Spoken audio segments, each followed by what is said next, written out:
Again, I was lucky enough to be able to talk to the people. If they're going to have any questions in favor of the press that we got here and the TV cameras, we're going to ask people to come up, state their name, and give their question or their opinion. Okay. One thing, even though this is not a scheduled meeting, I'm going to ask to pay respects to the flag. It's right over here. I pledge allegiance to the flag of the United States of America and to the republic for which it stands, one nation, under God, indivisible, with liberty and justice for all. I'm going to ask you to go over to the microphone so you can introduce yourself to the cameras, please. You got it.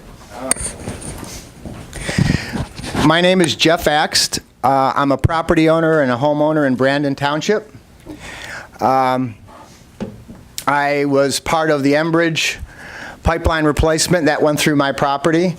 I want to thank Supervisor Dunn for inviting me in, Bruce Downey for also helping facilitate the meeting.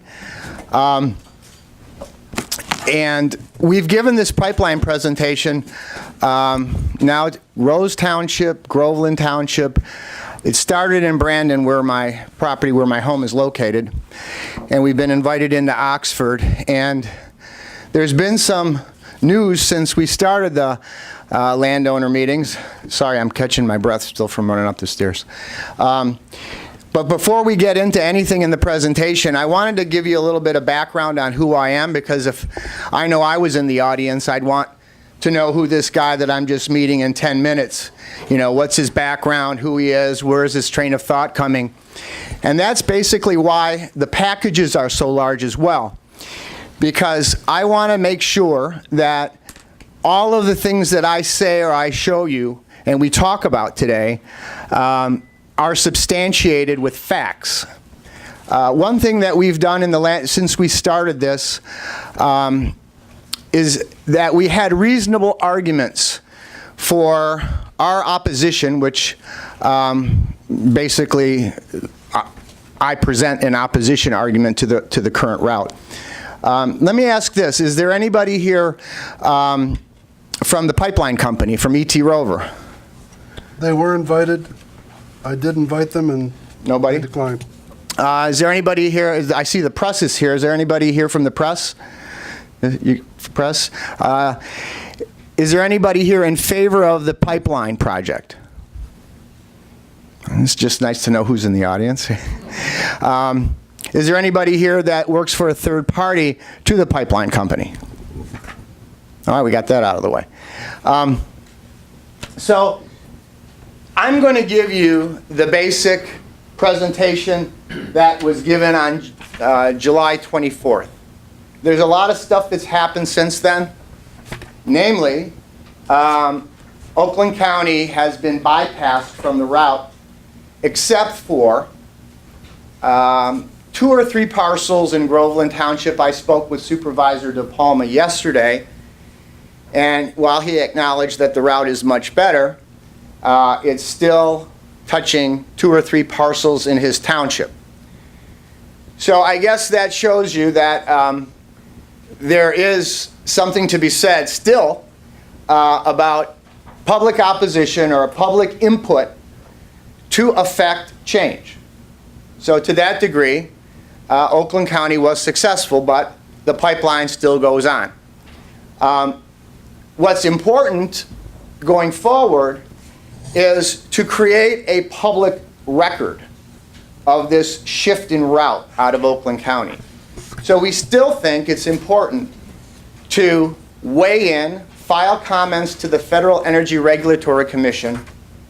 And to that end, I'm skipping around a bit, the Oakland County Commission has a resolution sponsored by Mike Spiz from District 3. Right now it's in committee, and it basically opposes the route through Oakland County. And we'll get into why and what the arguments are. I've been in contact with the commissioner. We want to make sure that that resolution, and we should have that done in September, he should have that done in September, again gets posted to the Federal Energy Regulatory Commission. So we can create a public record because this isn't the last pipeline coming. And we're going to talk about that too today. Just to give you an idea of what we're going to do tonight, we're going to talk about the project overview, the proposed route, it's changed, the timeline. We're going to talk a little bit about necessity because wherever side of politics you are, and I actually should probably disclose my politics. My wife thinks I'm conservative, which I probably am. I have a bit of a libertarian streak in me. I moved to Brandon because I wanted to be left alone. And I find myself in a pipeline fight. Two in 2 years. And I view personal property rights as a really high bar, a very important right that we all have as citizens of this country. So, the necessity of a pipeline, that argument, that discussion needs to happen because the power of eminent domain, the ability to take your property, is what is really granted when the U.S. government authorizes a pipeline to come through. They don't just get to put it where they want, and this is not, everything is all hunky-dory. They have an enormous power grant bestowed upon them, and that's the power of eminent domain. So that conversation is really where this needs to happen, and that conversation really converges into there's a lot of politics out there. There are people that hate oil, that think we should be on solar. There are people, I'm not so sure where I stand on fracking because I think it really is harmful because I'm a bit of a prepper. And I know that water is really important. And fracking, from what I've read so far, tends to really shake things up beneath the surface. So I'm not sure where I come on that route, on that side of things. But where we all probably have converged in the past month since I've been doing this, is that if you're going to move it, if you meet the threshold of necessity, if you're going to put energy through the ground and move it to markets, we all need to be forward-thinking on where the route is. So, but try to talk to somebody about a pipeline that isn't impacted on a pipeline, their eyes glaze over. And there's a reason we'll get into that. Then we're going to talk about impact to residents, the taking of land, how much is enough. How many here have had the Enbridge pipeline? And how many here are now or have been facing the prospect of ET coming through that same? All right. How much is enough? Okay. When you continue to use the same corridor, it stifles public debate and public discussion. And if it really is a public necessity, then more of the public should probably be responsible for taking on the burdens and the risks associated with this type of project. We're going to talk about that. We're going to talk about safety, integrity digs. How many people had integrity digs before? All right, so you know. So it's never over. It's never over.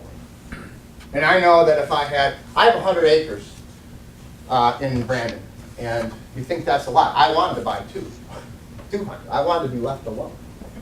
But I find it, frankly, offensive that I have to look to see if I can find a spotted owl on my property to stop a pipeline or to stop someone for taking land. I find it offensive that I can't just say because the argument's not good enough in this type of process, that I want to look at my tree line or my field or whatever. So then going back to the necessity. We're going to talk about property values and the future potential of the corridors. And there was a late breaking news on this second pipeline that's scheduled to come through, Nexus.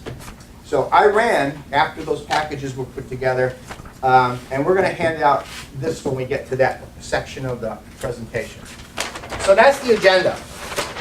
But this wasn't, and we started in July, so it wasn't intended to be a gripe session. When we leave here today, and what I would encourage everyone here to do, regardless of how you come down on this, is file a comment, be heard. we believe that the reason why the route changed out of Oakland County is because residents, stakeholders, municipalities, political elected officials filed comments and were heard. So while I used to be a little kind of disappointed in the process, I have to say, I think the process served the people good. And I think it wasn't just one aspect. It wasn't me standing up here. It was the 200, it was 150 people in Rose. It was 125 people showed up in Brandon. It was Groveland Township. It was people then leaving that meeting, filing comments, and basically being engaged in the process. The elected officials supported the residents supported the elected officials. The first meeting was to gauge interest so that the supervisor in Brandon knew what direction to take. She wanted to represent the views of her constituents. And that was an outcry of opposition. She was able to check the box, understand what was going on, and then they filed a resolution. We have 3 resolutions from townships, a county commission resolution in process, all in 6 weeks. From basically nobody understanding this issue, to 3 township resolutions, a county commission resolution, and a route change. Unbelievable. So to speed this up, we're gonna go over all of these items. Do we allow a survey? Public comments? And you know, when we started, we wanted to propose another route, or another route. It wasn't not in my backyard. We wanted to say, look at the siting requirements, look at Oakland County's features. Does this make sense? So we had an alternative. The alternative was to run it through the I-69 corridor as it was going east to west. They moved it closer. It's still not there. It's better than it was.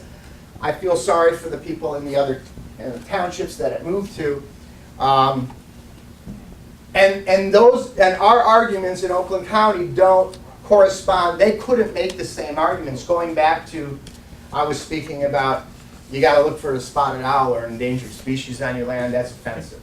Okay, I would hate to have to be those folks. The siting requirements tee up their farmland, whether they want that or not. So their argument would probably be necessity. If they're trying to solve their problem, they have to argue necessity. And we're going to get into some twists and turns about that. So this is where the fun starts, because this is the project overview, and you can't talk about E.T. Rover without going into the backstory, because it'll make your head spin. So now we're starting in your packet. In your packet, there's this is a trade publication, from Petroleum News.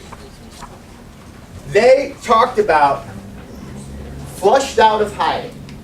Now, that's not my, ramped up rhetoric opposing a pipeline. That's their terminology in their news article, okay, in a trade publication. And flushed out of hiding means the backstory was Energy Transfer Company had a 42-inch natural gas pipeline already running north and south through Michigan. And they filed to abandon that pipeline with the Federal Energy Regulatory Commission in 2012. And they were granted permission to abandon it, because you just can't walk away from a pipeline. And they were granted permission to abandon it in November of 2013, 7 months before they filed for the new one. It gets even better. And the reason why they filed to abandon that pipeline was because they said they didn't need it anymore. There was no customers. They don't foresee in the future any customers. The natural gas in Michigan, our consumption's going down. Actually, our consumption is really leveled off as a country, but nevertheless. So they were granted the ability to walk away from their existing 42-inch pipeline. And by the way, the vernacular, the terminology, the nomenclature of a 42-inch natural gas trunk line, they call that a superhighway in the industry. Not my words, their words. So wherever they were routing this, they were routing a superhighway 20 feet from a house or whatever. That's where it was going. They got approval to abandon that pipeline in November. They sold the pipeline to Enbridge. Told you it was good. So while Enbridge was on your land, in some cases they're not done putting in the new 6B, they knew they were buying this other pipeline. And then 6 months later, Energy Transfer comes along and says, we need a new pipeline. Oh, that's because I was running late. Never had. So I don't know. That's a switcheroo. That's tricky. That doesn't pass the smell test. If I'm the CEO of a company, I don't abandon a trunk line and 6 months later just wake up and say, you know what, we're going to need it again. Okay, it's a multi-billion-dollar infrastructure project. This was a plan. What? Why is this a plan? Because the politics of this, you can't move Alberta tar sands because Keystone is blocked. So you convert existing infrastructure to move tar sands, because they're moving it now, and you move it south because they got to get it to the Gulf because it's not serving the U.S. need, it's export. 6B is export, okay? This E.T. Rover project, 90% of it's going to be export. It's certainly export from Livingston County eastward to Sarnia. Goes back to necessity.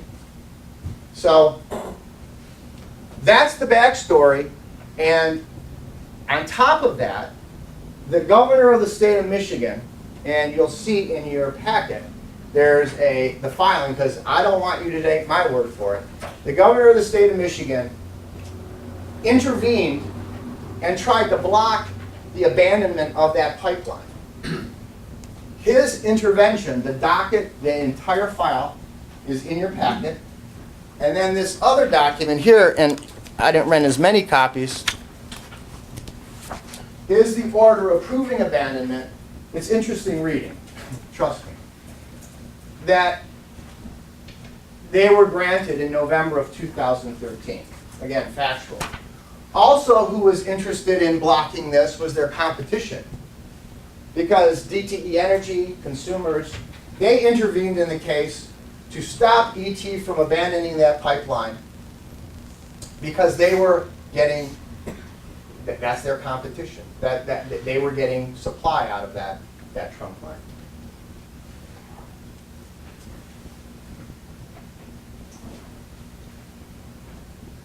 Take a read when you can at that petroleum article. That's in its entirety there. And after that slide in your packet is where the docket number to file. So you've got the abandonment, you've got the filing here of E.T. Rover. So the project overview is in the next slide. Of course, this was their original route, just really bearing down on the 6B route. And the 6B route, we filed our comments, and the 6B route was put in 46 years ago.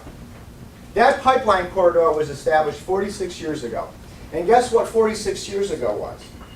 I pulled my property owner, who originally owned the property, went to condemnation court for that Lakehead at the time pipeline to come through.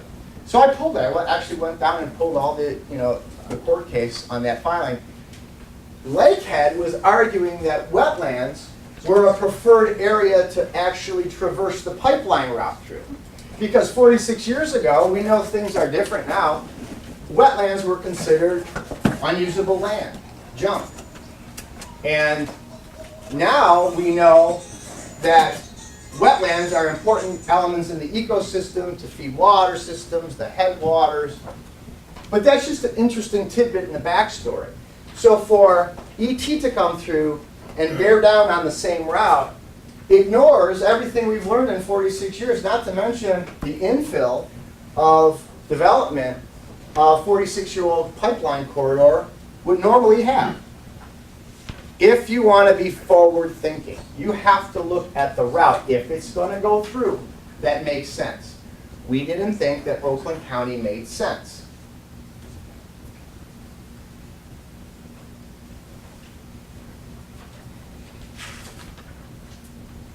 Also in your slides, after the proposed route, is the basic process in basically a chart format, showing you that in this, we are now in the pre-filing stage.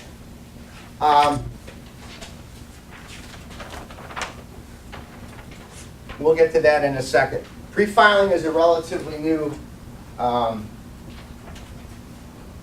period of time that FERC has created, where they do an environmental impact assessment of the proposed route.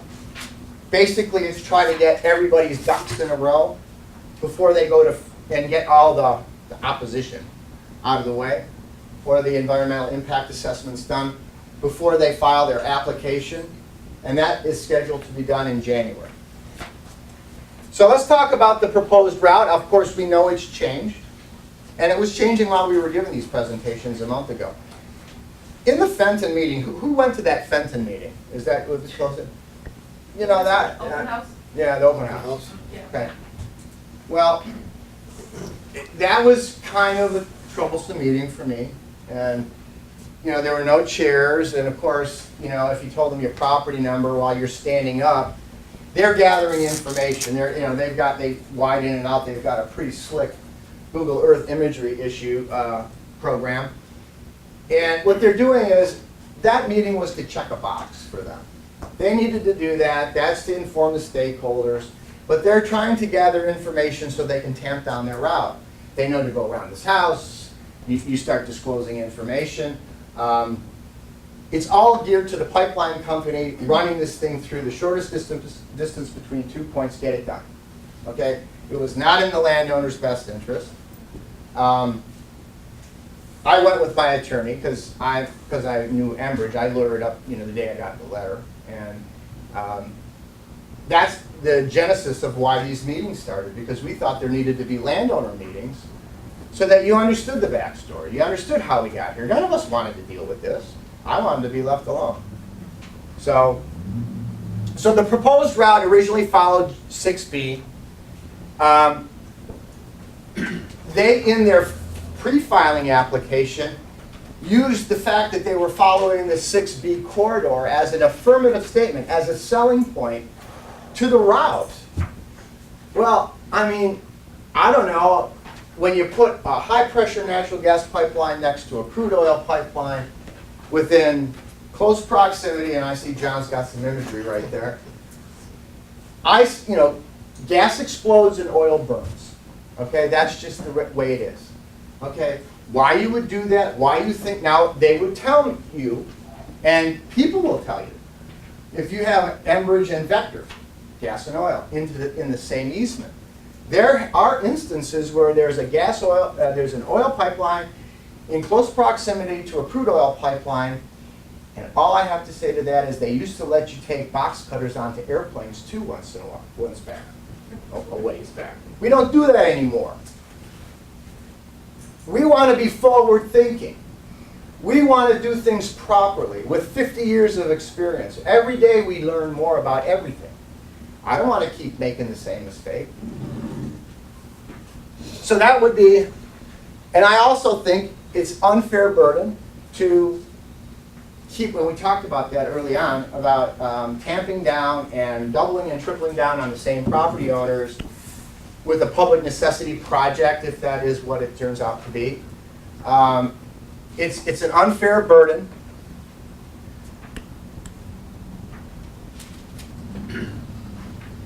And also in that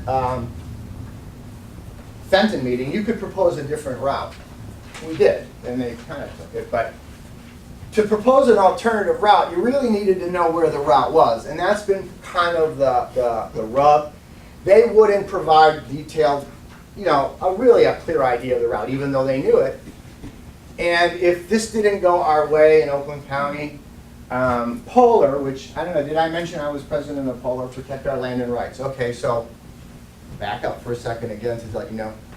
Because of the Enbridge situation, we put together a landowner group It's called Polar, Protect Our Land and Rights. It's a property rights group. It's a legal defense fund. We have 501c3 status. It took a while. We were caught up in that IRS thing, you know. You can't make this up. But we got it. Polar's still active. It's been a one-man show. It's died down since Enbridge kind of finished up, or is just about finished up. But it's been very active. And actually, Chris Begley is here. He's a new member of Polar. He's on the board. And the members are coming. We have a website. But anyway, so Polar was going to file a comment to FERC saying, we have the right to get the map, so we can legitimately propose an alternative route. Fair enough, right? You don't ask for public input and then, you know, do the, you know, bait and switch. And we were going to say we would delay. We would ask for a formal delay in the process. Pipeline companies hate delays, hate it. So we didn't need to do that because they rerouted. Now, if I'm in the townships that it's traversing, I might do that to propose to tweak down that route even further.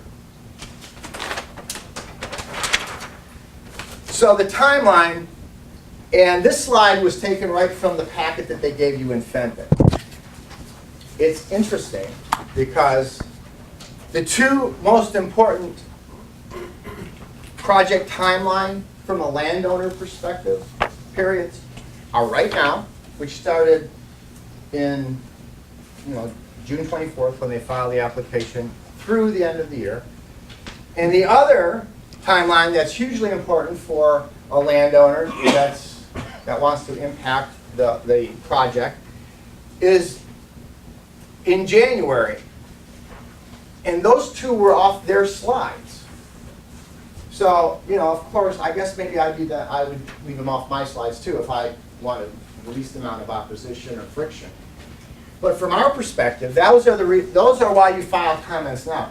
And time is not on our side. We've already impacted it.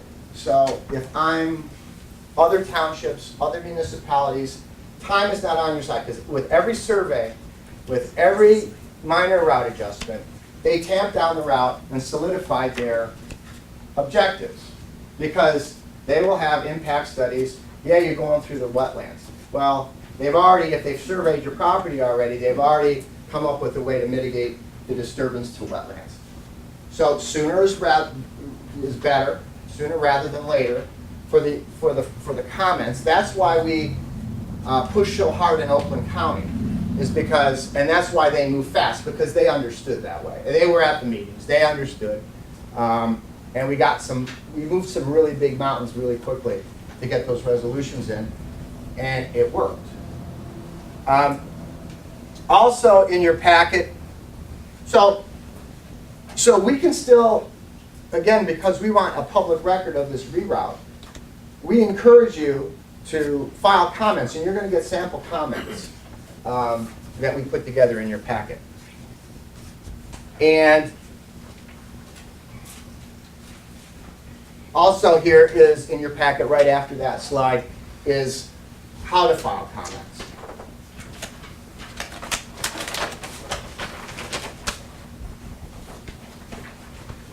Okay, so back to the backstory, the necessity argument. So there's a slide in your packet, which is the Detroit Free Press article, which is a really great Cliff Notes version of the whole story. How Energy Transfer had a 42-inch trunk line. They were moving natural gas. They said they didn't need it. In November of 2013, they were granted the ability to abandon it. They promptly sold it to Enbridge. They converted it into a crude oil pipeline, and then 7 months later, they say, we need a trunk line. Okay? The governor opposed it. It's in the story. The opposition's in your packet. And the abandonment, again, on the way out, you can take one of those.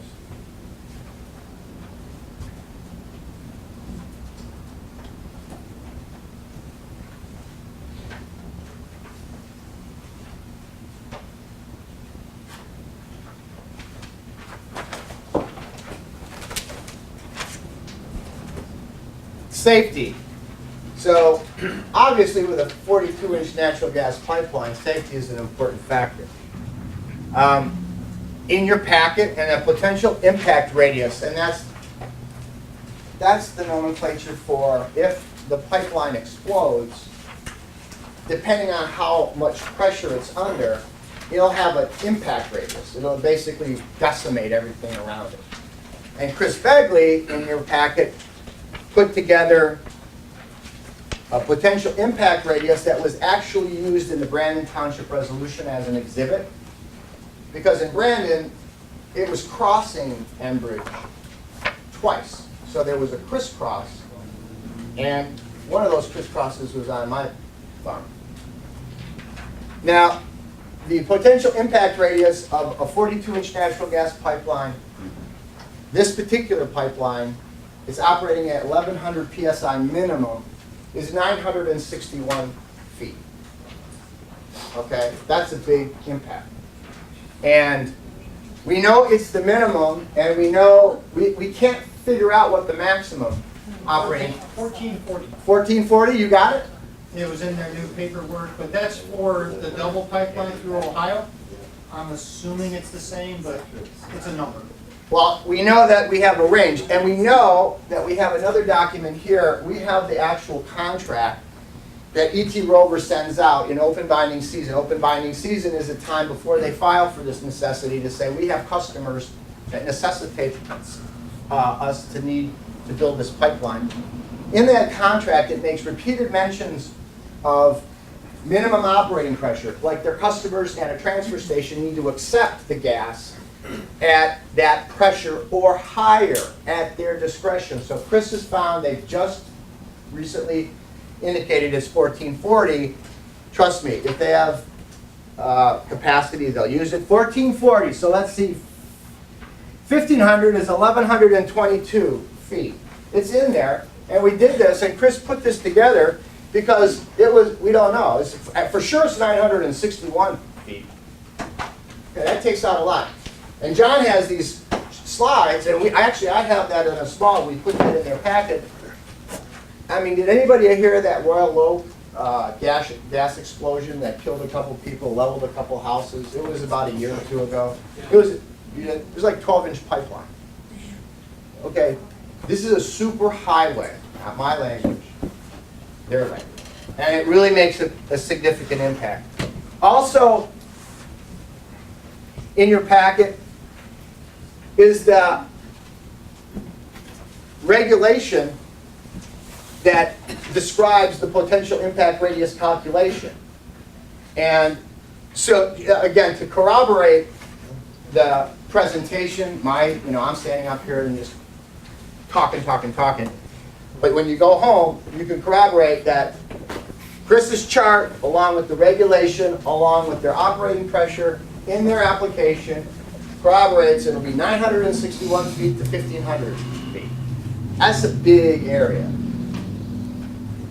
Also in there is an article about lawmakers. Explosion creates momentum for pipeline bill. It would have been nice to talk about that before the explosion, which is again what we hope comes out of these public landowner meetings. We think that there needs to be discussion on legislation about safety, about corridors, because in West Virginia and Pennsylvania and Ohio, where they just found all that natural gas, that's an abundant supply, okay? And even if they meet the threshold of necessity, I'm a businessman. If I'm the governor and I'm saying I support the domestic exploration of energy and whoever says that, drill baby drill and all that stuff, I'm saying, fine, how are you going to get it to market? Okay? Because that's a public policy that needs to be in on the same conversation. So if I'm forward thinking and I'm the governor and I'm supporting some of this initiative, especially gas is considered cleaner, I may be coming up with a corridor that can handle 2 or 3 natural gas pipelines, figuring out the right place to put it, that has the least amount of impact, then I'm going to go after the business. How about that for a solution? How about that for a legitimate solution? But you have to weigh in. So we've been trying to get to the governor. We think we can. We've been able to get to Senator Robertson. We were able to talk to Representative Jacobson. We have let Debbie Stavenow's office called me back. We're really active, okay? And so we don't necessarily want to argue whether this is right or wrong, but we want to argue that if it's going to happen, it should be done right. Everything I do, when I build a pole barn, I have to get a permit, okay?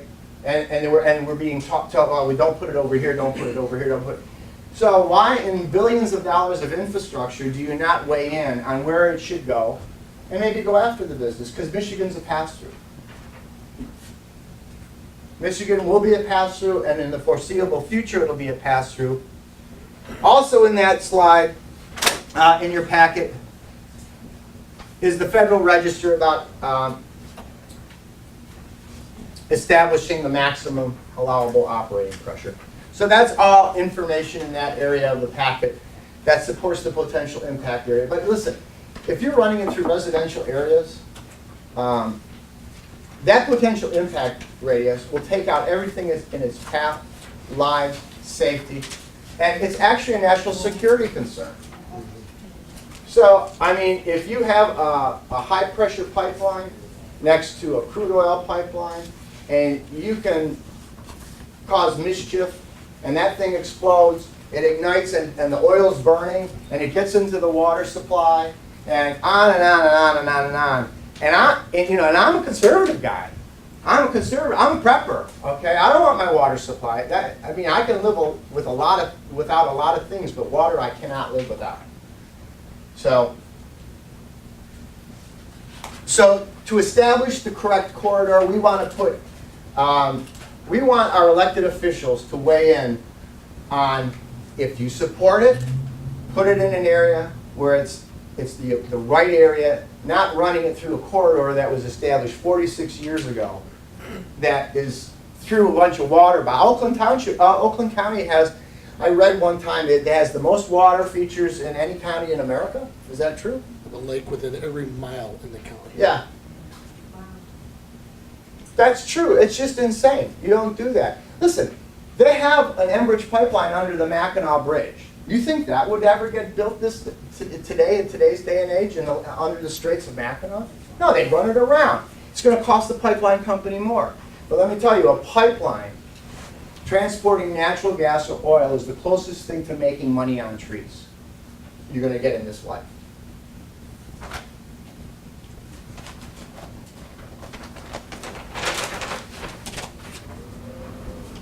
So there's some more interesting backstories other than, ET had a trunk line, they got rid of it, the governor didn't want it to be abandoned. They sold it to Enbridge while Enbridge is, fixing your 6B. And by the way, 6B, the old 6B, that will be reused. Okay, there's already talk about it, we're hearing that.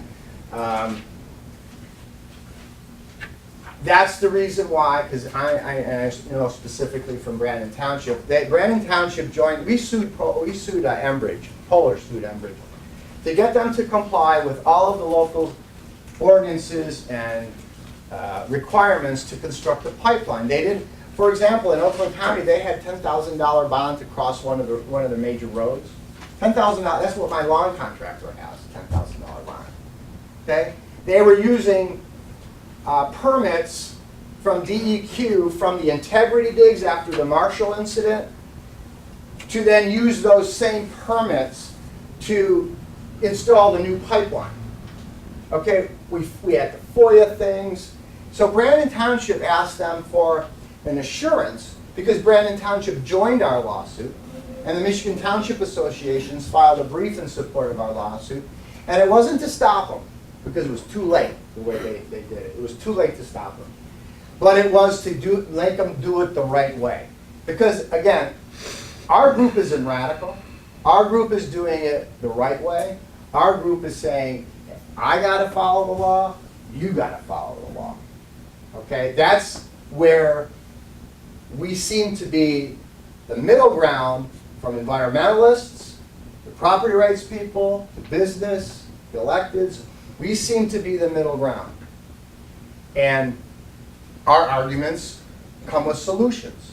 So we sued Enbridge, and they delayed and delayed. While they were delaying, they got the permits. So I guess we won. But they were really burned through a lot of our money. We were in federal court, and they did not guarantee that they would never reactivate the old 6B. As a matter of fact, there are instances on their own website where they boast about repurposing a pipeline. Now they would lead you to believe that it was ready to blow. But it was in operation after the Marshall incident, and that's the reason for all the integrity digs. And that is a perfectly viable pipeline to repurpose. And if they have to continue to maintain it, and we already hear, that's a multi-billion-dollar asset, again, sitting in the ground. Because as a property rights guy, I'm saying, why don't you take it out of the ground? Well, we can't do that. Well, whatever, that's your problem, you know. Why do I care what business to business does?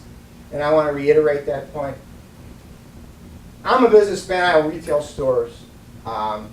If I go into a price war with my competition, the public doesn't need to know that. They just see the end result in the pricing at the, maybe it's favorable, maybe it's not.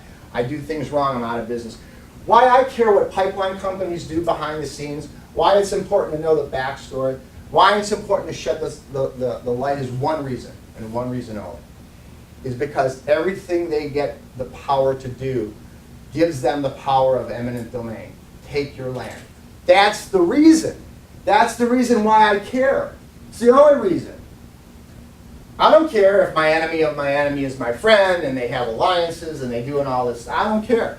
Except everything they do now twice has come back, and now I have to deal with that. Now I care. Now I care. Are you shipping it off to Canada and I'm on pass-through? Well, you're not coming on my land. You had a pipeline and you abandoned it so that your enemy now is your friend and you can run that. I wouldn't care, except now I'm under threat of condemnation once again on your new project. Otherwise, I wouldn't care.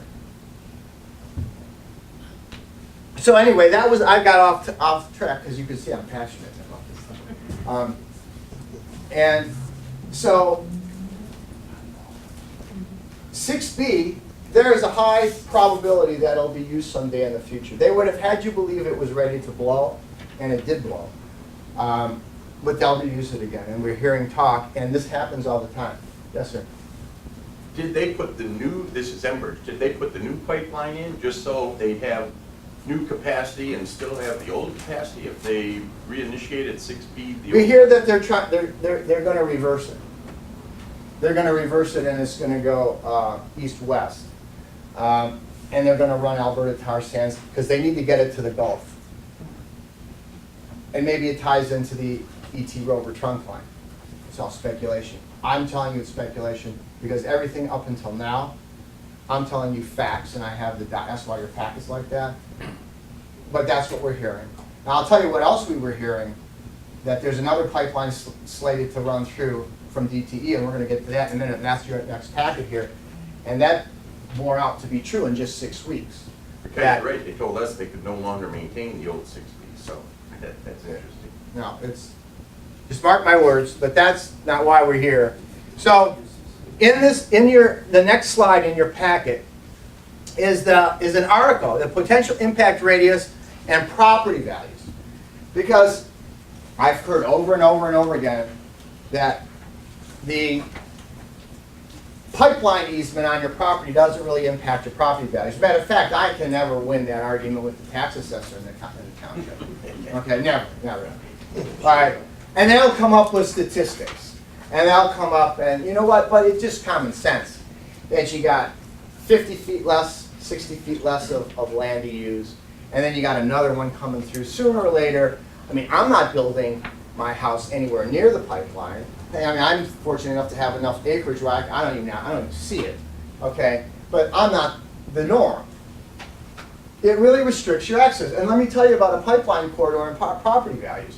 Now that I know this stuff, if I start looking for houses and we do our due diligence and I pull a deed and it's like got an easement, I even look for where the easements are on how they're accessing my house. I want to know where that cut through is and whatever. and you go to one house and it has it, and then you go and look in the township and another house, and all of a sudden you go, oh, there's 3 houses I liked, and it has these, 50-foot easements, and then if they were doing Enbridge, they'd have 100 feet of clear trees, got this big wide open spot. It's like, I'm saying, well, maybe I ought to look at a different township. If I'm an elected official leading the township, it's an economic development issue.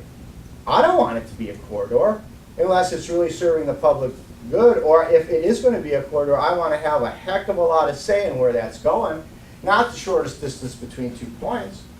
I don't think you want your township to be known as a pipeline corridor.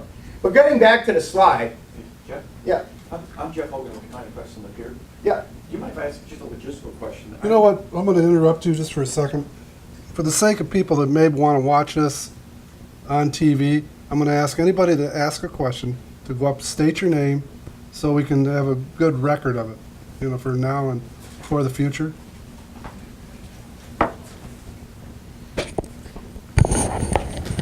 Hi, I'm Jeff Hogan, editor of the County Press in the Pier.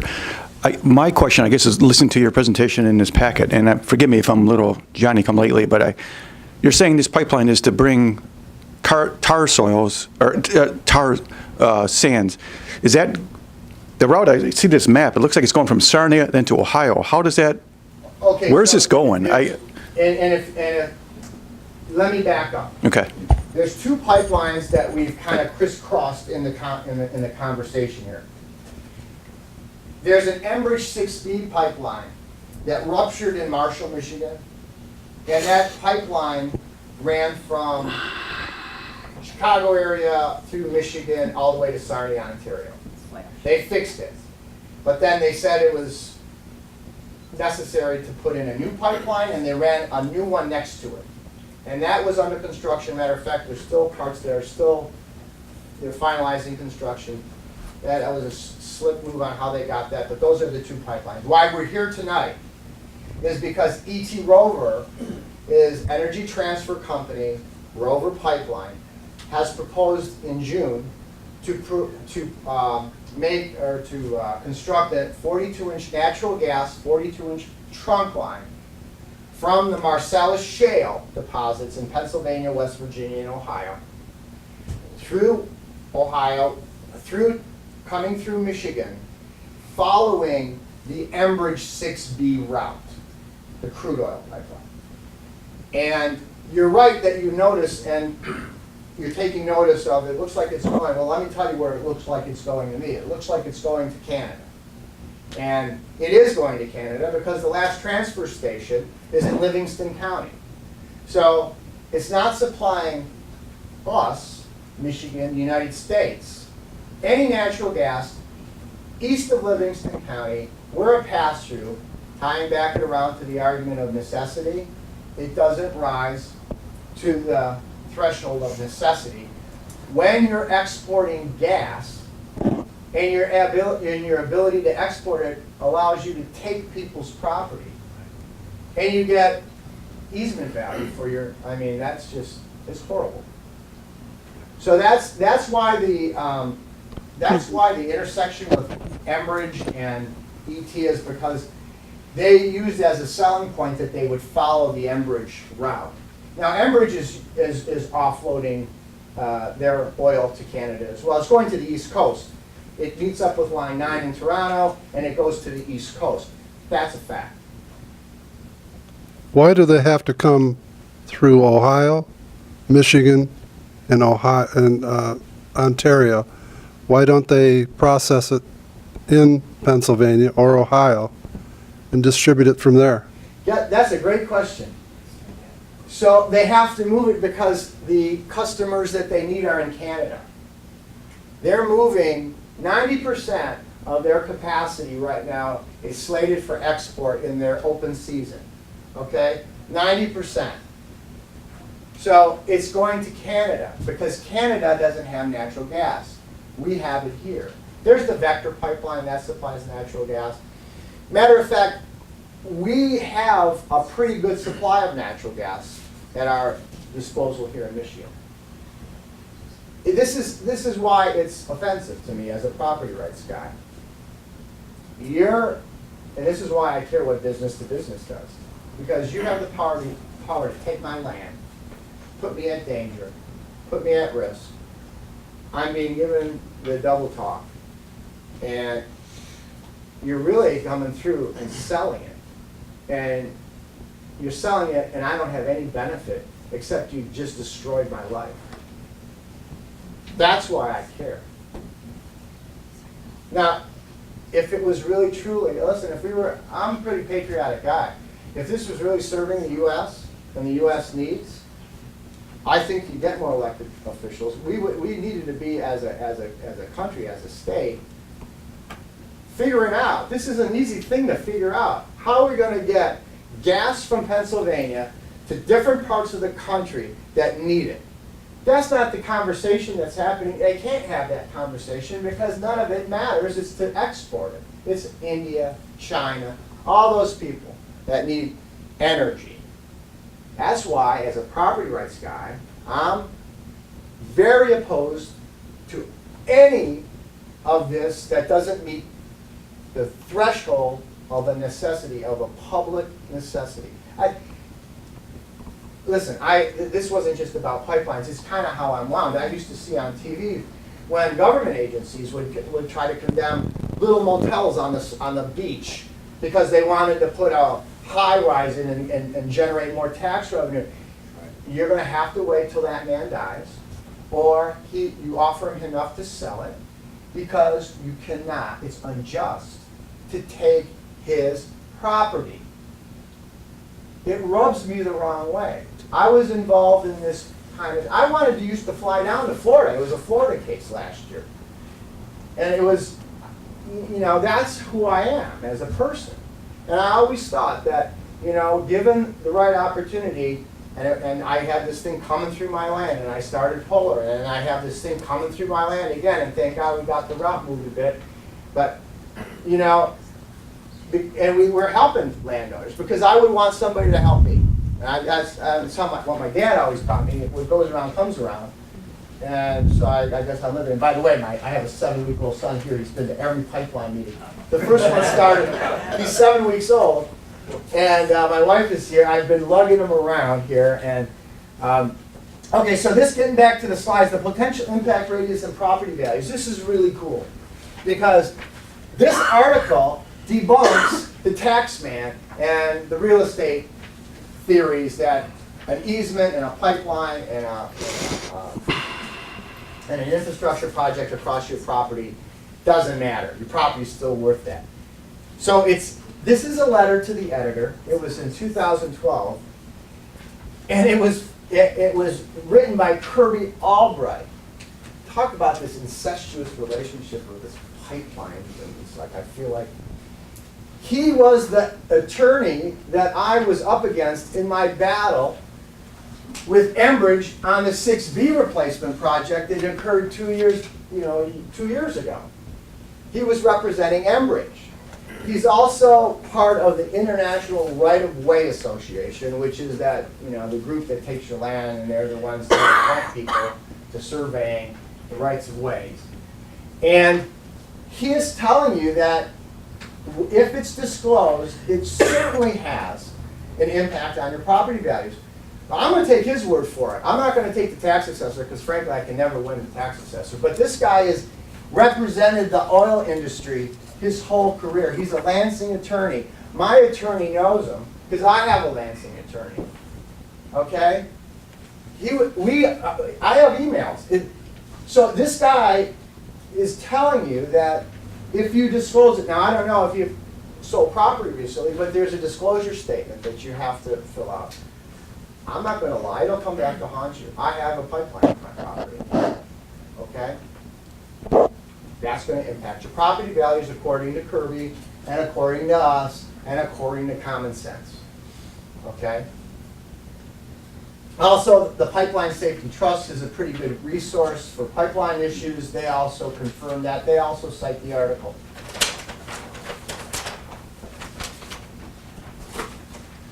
So this is where we talk about the future corridor of pipelines. And this was a late edition. This was late breaking news, too. So in your slides, we start with, or in your original packet, there was an article about this town which 3 times in 3 months had pipelines come through, scheduled to come through, pipeline projects announced to come through their corridor. 3 times in 3 months. It seems unbelievable, but that's how much money there is at stake in this type of infrastructure project. This is how much that it doesn't matter. They need to put the pipelines in, they need to sell this gas and oil. So it's highlighted here where 3 times in 3 months. So that's cool because and I didn't have far to search for that, and I, put it in the slide. Well, Polar was hearing that DTE, and it made sense because DTE is a competitor, and I'm a businessman, so I'm thinking business all the time. DTE is a competitor with Energy Transfer. They're all competing to get this gas out of Pennsylvania, West Virginia, and Ohio to sell it. So DTE intervened in the original case with the governor to try to stop them from abandoning it because they were a customer of DTE's. And we were hearing that they had plans to put in a natural gas pipeline. Well, it showed up. And I said it just like Enbridge. Enbridge is going to reverse that pipeline, or Enbridge is going to reactivate that pipeline. I don't have that confirmation yet, but I sure have this confirmation. This is, meet Nexus. Nexus Pipeline is a partnership with DTE, Spectre Energy, Vector, who is owned by Enbridge. Yeah, it makes your head spin, right? So Enbridge used to be with ET Rover, and they bought the pipeline, and now DTE. Well, it made sense because in your packet also, before I got this information a few days ago, there was a Free Press article about DTE and how they have this billions of dollars set for projects, retiring coal-fired plants, on, and pipelines are part of that. So that's in your packet, along with the handout, which is the new slide about Nexus. Nexus follows the exact same route of 6 feet. Look at it. It's coming. The only saving grace is they're using the existing Vector pipeline to get to Sarnia. The new pipeline proposed is called Greenfield, and that goes from Ohio to Vector, which is located in Michigan, but nothing north, nothing here. So I guess if you pick the two, I guess Vector would allow them to do it. But I still go back to the argument necessity. Just because you didn't have to put the new pipe in the ground, do we really not want to have that discussion? But that, again, supports the argument that a pipeline corridor is not only probable, but likely. That's why it's really important to establish the route in a better spot that's more suitable for this type of thing, where you can go back to what I said, where you can put 2 or 3 pipelines in there. Let's just say they approve both of them. I mean, can they make the argument? But I would think that DTE would probably want to block ET Rover because I'm a competitor. So the sooner that you can get that gas to Sarnia for Canada, so that's what I'm hearing. And I'm hearing that if I'm like in Bruce Township, or not Bruce, if I'm wherever the route moved, or if I'm in proximity where I have no chance, because our arguments for Oakland County can't really translate to some of these other townships, unfortunately, because those townships generally fall within the siting requirements: flat land, no water. But I would probably hope that DTE Energy would intervene in the ET Rover case to block them completely, because I'm sure that they would want to supply Canada with as much natural gas as possible. But again, I'm not that guy who wants to make the deal with the devil. I don't think any of this stuff should be happening unless we get this right out. And I don't think that you should be able to use infrastructure unless there's a public need, because whoever's property it's going under now has been basically given chump change for an easement. And you're using that property, again, property rights guy. So I want to really have a bigger conversation at some point with everybody. So that's Nexus. Keep your eye out. And you never know. Now, they haven't pre-filed. What's interesting is, it was really hard to find that. Now, pre-filing in the Federal Energy Regulatory Commission is not mandatory, but it's advised. My speculation, I think they haven't pre-filed because the impact in the new pipeline is minimal compared to ET Rover, and they probably can mitigate those issues on the new pipeline. You'll see it in the dotted line on the package I sent you. And they're going to use much of the existing infrastructure the bulk of the way. So they probably think they don't need those environmental assessments. So they haven't filed yet, pre-filed yet. They'll probably go straight to filing. But you don't have to take my word for it. Just, you know, get on that website. Nexus has a website. It's DTE Enbridge Energy. That's why we wanted to block it in Oakland County. That's why. May I interrupt just to ask a question? Nexus and these other people are transmission companies. Who is supplying either the petroleum or natural gas? And how do they come into the picture here? So the petroleum is coming out of the Alberta tar sands. And they figured out how to take dirty oil and clean it up, liquefy it because it's really sludge. And that's why in Kalamazoo it sunk to the bottom of, usually it would bubble up and float. That's why it's sunk, that's why they clean up. So tar sands, once they figure out a way, they have to put a chemical through it so it would travel through a pipeline.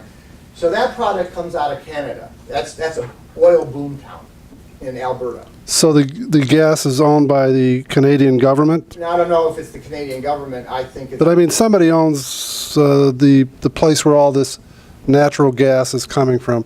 Do they play any part? I don't know in who this- owns it, but that's a great question. I can Because find out. these are just transmission lines. They do not own No, the stuff that goes through them. right. They I was are- wondering who you were dealing with in the big picture. Well, you know what?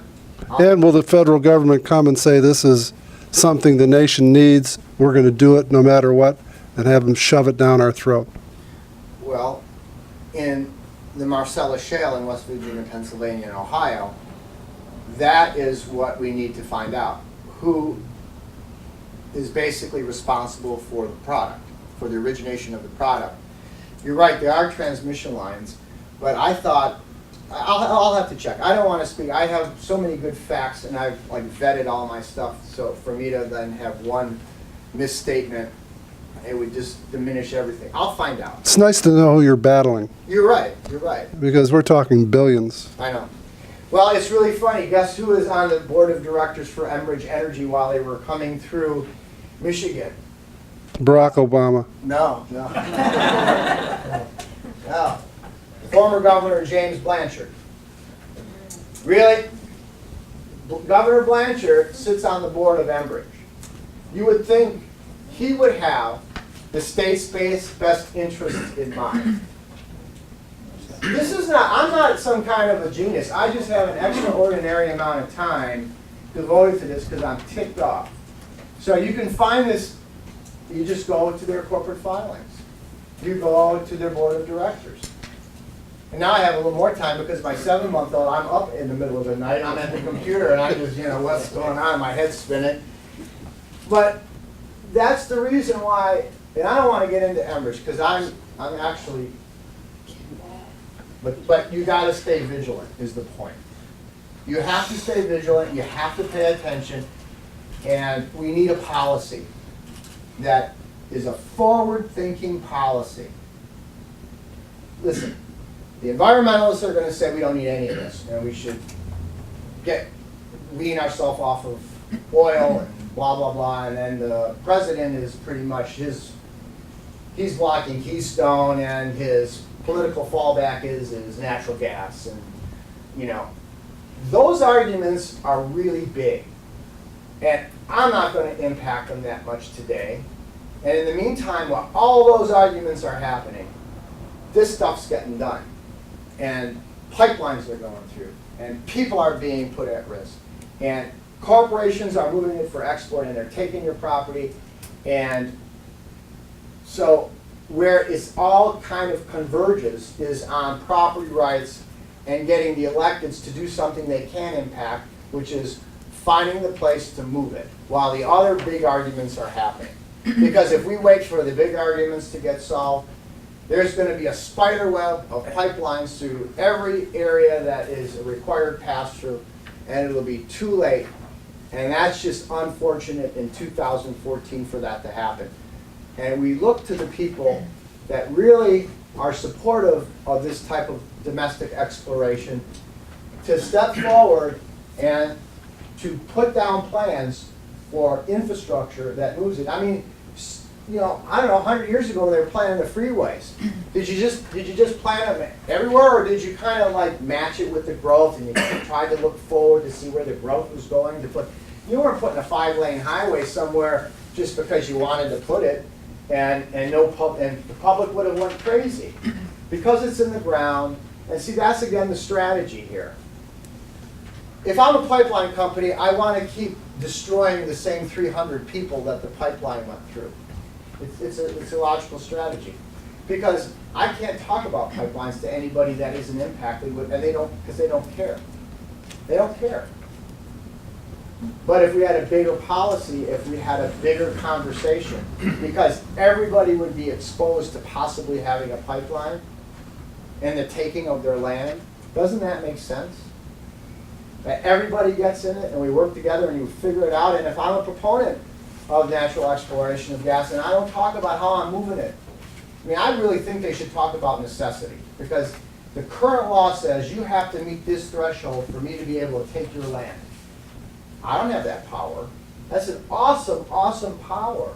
It's like my sweat equity bought that farm, and my overtime, and my this, and yours, all of us. It's your personal property rights. And if they don't have that high bar, if it just gets watered down like everything else has been watered down these days, where it's like I can figure out a way to word it so that I can make it a public necessity. Because Enbridge did that. Well, if there were any customers in Michigan that wanted our crude oil, we would supply it. That's called a common carrier. I don't want to get out of the weeds out here, you know. But I want the trickery to stop, and I want a legitimate debate, and I want a forward-thinking plan on where to put pipelines, especially if you're running it for export. Okay, so this is really interesting. Do you allow a survey? Well, I didn't, but I'm an antagonist, okay? And, you know, I don't even want your car breaking down on my property, you know? But they're surveying, and there was I don't know, who here reads the 6B blog? Okay, did you read the latest exchange this evening? So there seems to be, well, let me get to this slide. This slide was in Georgia. Their laws were about eminent domain and condemnation. That they complained, the Spectra pipeline in Georgia, they were running that pipeline through, and the pipeline company was being very aggressive in their tactics trying to get surveys done. Showing up, which has been happening here, showing up unannounced, on your hey, you know, shoving a legal document to sign, allowing a survey. You know, you're taken aback by that. That's, I mean, I think that's aggressive too. In Georgia, there's a law that can't do that, so they were told to back off. In Michigan, it's not so clear. They do have the right, probably, to come on with reasonable notice to take the survey. But that question is, and it was debated on the 6B blog today a little bit, what an agency is. So if you're in filing and you're possibly going to get the right of eminent domain, if you read the law one way, you can say, what's reasonable notice? Well, if I give you if I show up on your door, if you get the letter that we're coming on Tuesday, can I survey your land on Thursday? And that's up to interpretation. If there was just an instance where that's what happened, and the property owner did not want them to survey, did not let them on their land, they showed up with the sheriff and were told to leave, they were trespassing, and they cited this piece of Michigan law that says that they, if they give you reasonable notice, can survey your property, and they take artifacts and whatever,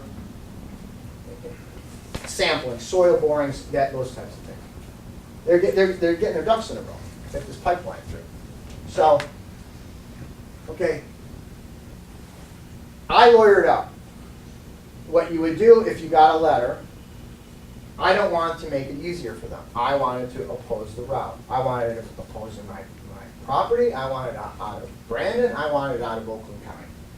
That was my fight. So I didn't want to help, obviously. So we were on record with my attorney from day one, you're not allowed on my property.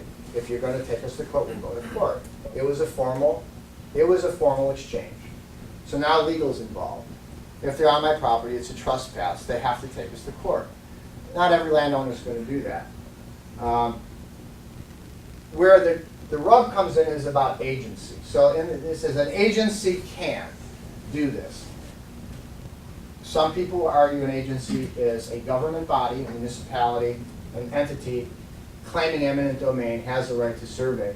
Other people will say it will be a private corporation.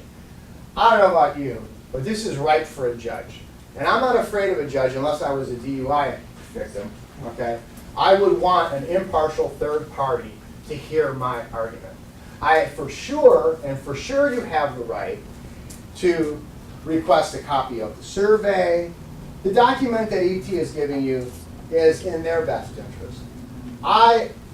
If a guy comes over and is going to sell me a roof, I don't sign that document right away. You think I'm going to let somebody survey and I'm going to sign that document? Of course not. So it's reasonable to say back to them, you want me to authorize this survey in 2 days? No, my lawyer has it now. Now, it's a legal issue. Not everybody has the money to do it that way, and this is why ET does it their way. It's because that's what generally happens. It's like a freight train coming through. But if you do, you should. What about liability insurance? What if they get hurt surveying your property? I mean, there's a whole host of things you can ask for in your contract. It's a contract to allow them to survey. It's in your rights to do so. It's in your best interest to do so. And this is not, trying to go to war with ET. If they take it that way, so be it. This is a landowner meeting. This is to understand what you have the ability to do, to protect you. They're protecting them. Hello. So that's where the debate is. At the end of the day, if it wasn't out of Oakland County, we'd have been in court. We'd have been in court, and I would be making my case. But again, I just think it's a good time for a minute to take a break and remind everybody it's out of Oakland County. It's out.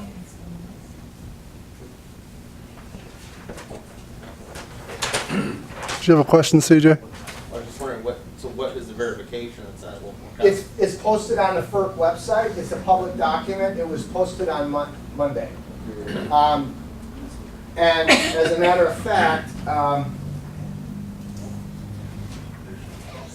well, I have it here. I have it. It was posted that an alternative to the Oakland County segment, it's an additional approximately 17 miles to the north. It clips Groveland Township. We got confirmation. We started getting early confirmation because the survey crews left Rose Township. Oh, by the way, Rose Township Supervisor Gamka's putting forth a resolution. Brandon, and I would encourage, if this is what your township wants to do, that you should still file, if you object, an objection to the route. Because we want a public record. Because if another pipeline comes through, we're going to point to this whole ordeal. It'll make it easier to say, E.T. Rower bypassed Oakland County, you should too. These were the reasons then, these are the reasons now. And that's what we want to do. That's why we're still doing landowner meetings in Oakland County. It's because you finish, and my dad always said that too. It's like, finish the game. You got time on the clock. Don't spike the football yet. Time's still on the clock. So it's posted on FERC, and as a matter of fact, FERC, Federal Energy Regulatory Commission, in their weekly briefings, and we're going to show you on here before you leave, in your packet is how to get onto the website. It's fairly easy. The Line 6B blog actually has a link, and I've been actually using that because it's just easier, because I'm on the blog and I go check it every morning for the comments. And you'll see all the people that are having input to this whole project. And there was 50-some comments on there as of last week. This new comment from FERC came in, and it suggested to E.T. Rover that all the people that now are not impacted in Oakland County should get letters. We'll see. Did you see that, Chris? I saw that. Yeah. We'll see if that happens. But it's, again, it helps in the representation. You're representing that you're moved out of Oakland County. And it was nice to see that FERC suggested that, because, you know, you're never really going to rest. You know, it's just, you know, if I'm a landowner and it's still running on my property, I would be just really, it would really disrupt my life until that was in, and then it would probably, it's a terrible, terrible thing. You don't wish it upon anyone. You don't build. I mean, it was heartbreaking. You're seeing the trees, you know they're it's short-lived. They're going to be gone. They're going to clear them. It's just horrible. I'm gonna start asking people to line up. Please state your name. Maureen Shoemaker, Hadley Township. Thank you. It's in our yard, coming down our road, coming through people's yards. Where And is Hadley? Hadley Township, Directly southern north of here. Where is it at? Lapeer County. Lapeer County, 19 miles. Southwest corner of Lapeer County. southwest corner. We did print off the new route, so it goes. Did they come and survey that? They are coming through. They've got the They did mine, route. and I wouldn't let them. It's going right across my front yard, Okay. and I wouldn't let them. So they're going. Go ahead with your Yeah, they're going through pretty heavy, you know, talking to people, and they're not talking to townships. They're not talking to anybody. I guess my question is, though, I mean, we got power lines. Is there a reason why they don't go follow the power lines? I mean, would that be viable? It's already a pipeline along. Around the power lines? Power line, pipeline back there, along part of it. Is there? Personally, I have an oil line and a gas pipeline, or I have the oil lines on my property and a power line. And you run this gas line through there, there's no odorant in this gas line. It's a 42-inch gas main used for transfer. There does not have to be any odorant in that. So now you put that underneath power lines next to an oil line and a gas line. I mean, you're looking for I didn't know there For a was serious some back explosive. already. If we do this anymore, oh, sorry. you're gonna put me in a bad spot here. Sorry. All right, so this is what Oakland County in general proposed, and in all the resolutions, Brandon's resolutions, Groveland's resolution, they were mirrored after each other. Brandon was first. Rose Township's coming. The county commission is got in hearings, and I have drafts of that. It proposes a route following the I-69 corridor.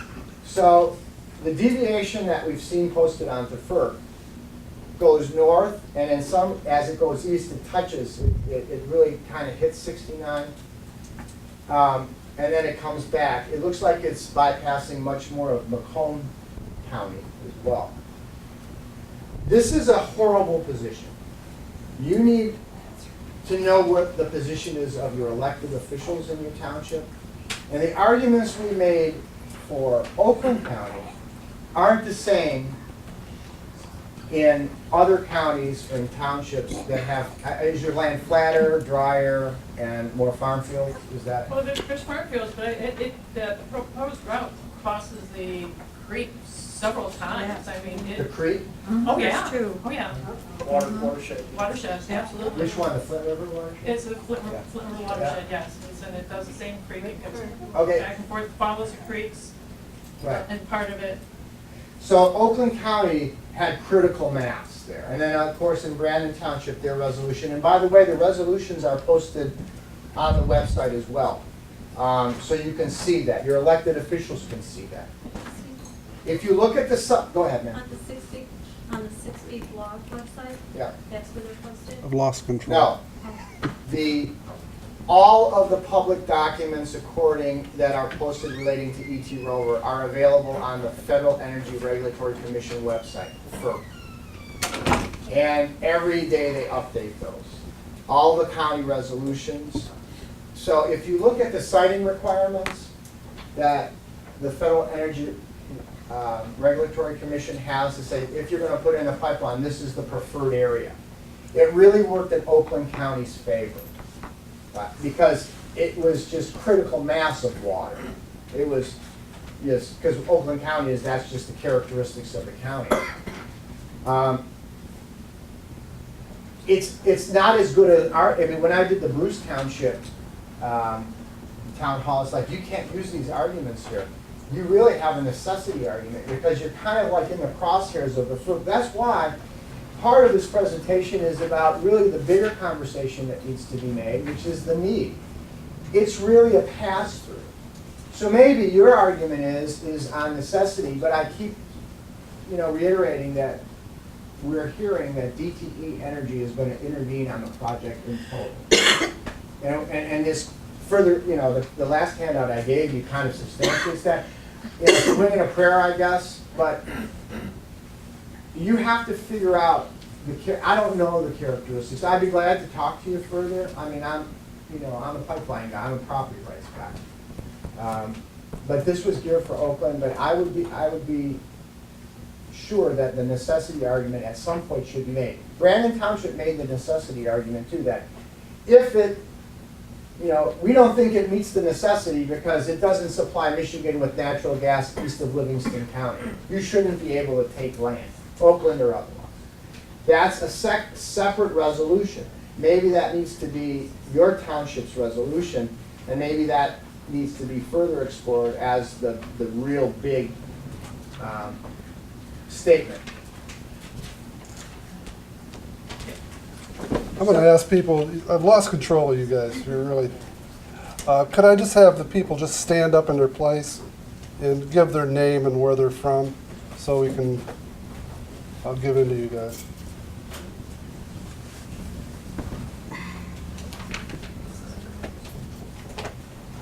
So do you have a question, ma'am? I can, go ahead.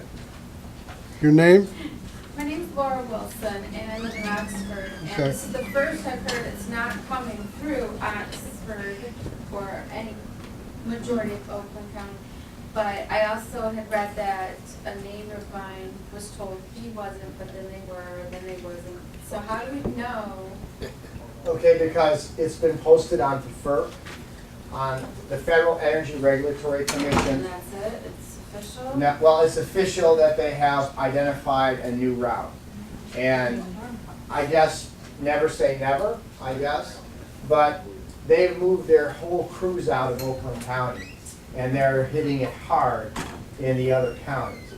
I was told that today.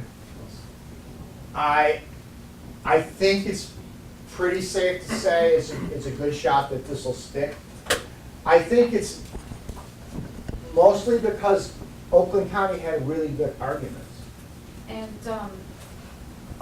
where do I officially say I never want, I don't want, ever, not this one, not the next one, We're not going to get 10 to years that. from now? I'm going to give you sample comments. Just let me get Okay. through this, and I can actually, if you let me finish, I'll try to speed it up, and then we'll go into questions afterwards so that we're not here.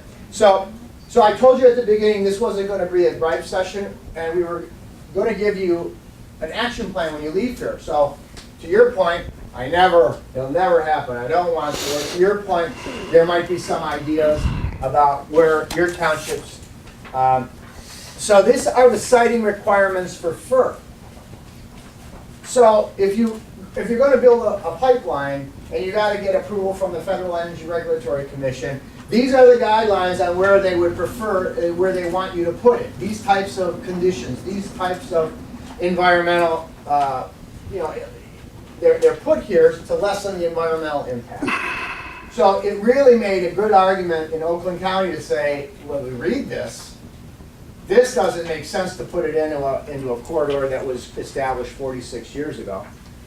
And also in here, in your packet is the form. So you can file this opposition online. You can file it on a paper form, but this form tells you how to do both, how to file it online, or if you just want to mail it, you mail it in, but get your comments posted. Again, it's out of Oakland County. We are going to want to create a robust public record to make sure that we have a record to say if the next one and the next one and the next one comes in, it's the wrong place if you're forward thinking to put a pipeline anymore. And now we get into the meat of this, and if you're an Oxford resident in Oakland County, this makes sense. So when we put this presentation together, obviously I talked to Kara Harris. Kara Harris is the person in Washington that's overseeing the project on a federal level. We're going to give you her contact list, her contact number too. She answers calls. She's very responsive. I called her and I said, we're going to put a petition together and get hundreds of signatures, and we're going to file, one set of oppositions. She says, FERC doesn't usually weight those as heavily as individual comments, individual townships, individual counties, individual landowners. So what you'll find in the next 7 or so pages in the back of your packet are really thought starters so that you can file comments. And if it works for your township, it works for your township. You'll see the comment that Polar was going to file that talks about we demand your maps. We demand it because we have the right to propose a different route, and to do that we need your maps. So you'll see that comment in there. Maybe you want that in some of the other townships. But these are just thought starters. You can copy them, you can use them, but you should probably connect it to, my house is 20 feet from the pipeline. Maybe that's in addition to something. So those are pages for you to use.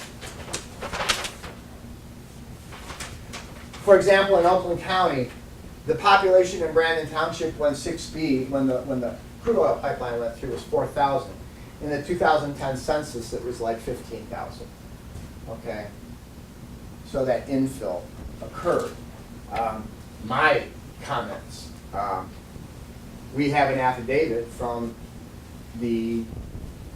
somebody that was there in '68 when my property was condemned to say, in that condemnation, they made an argument to run it through wetlands on purpose because the alternative was farmland, and that was considered productive property, and wetlands were considered unusable. And we know differently. The farmlands are productive, but wetlands are really important too. Wetlands and watersheds and all that was 50 years later. Remember, you could carry box cutters on airplanes. Forward. So these are the comments, and just so you know, that was the proposed route. We wanted it to go along 69. In Oakland County, it moved north, not quite to 69. It touches 69. We did have an impact in Oakland County, but unfortunately, it's still coming unless somebody argues necessity. And then, what you have also here, and we encourage you to continue to call. We have everybody in Oakland County, your commissioners, your township supervisors' numbers and email addresses. we have Attorney General Bill Schuette and Dan Wyatt's number. Why? Because they established, the governor established, or the AG established, the Pipeline Safety Task Force to look at the Mackinac Bridge Enbridge pipeline, the one that runs under the bridge. They have a task force. We want them to take on the broader topic of pipelines through Michigan. We think it's a perfect place to put that dialogue. We want to suggest that, and so if you talk to their offices, that's why we have their numbers down, because they need to weigh in. We know the governor needs to weigh in because he's on record as opposing the E.T. Grover's abandonment, and he's also on record as supporting natural gas domestic exploration. So we think it's important to let the governor know that he needs to weigh in on where that infrastructure should be. He should take an active role in the state, as if it's going to be a pass-through, if there's going to be multiple pipelines, if we're going to be in between these distribution points, then we should not just leave it willy-nilly.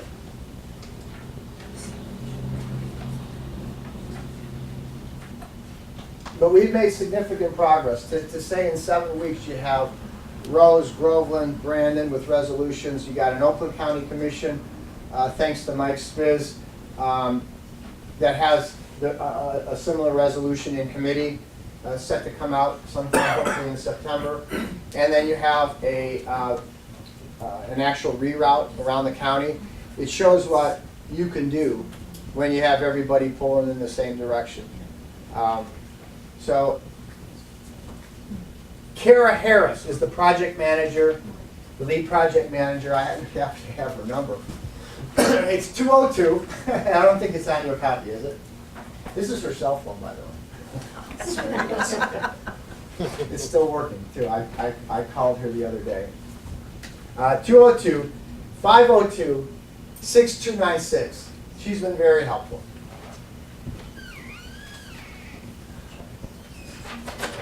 She does what now? Sorry? She's the lead project manager from the Federal Energy Regulatory Commission, FERC. And basically she's the referee right now. She was in Fenton, by the way. I think she's been out to your property, right? Yep.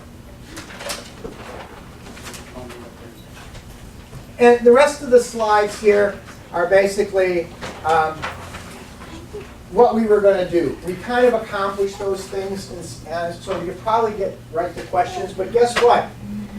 One of the comments that one of the landowners had in the meeting early on in Brandon said, why doesn't the federal government condemn the Enbridge pipeline and use it for natural gas because it's deactivated, right?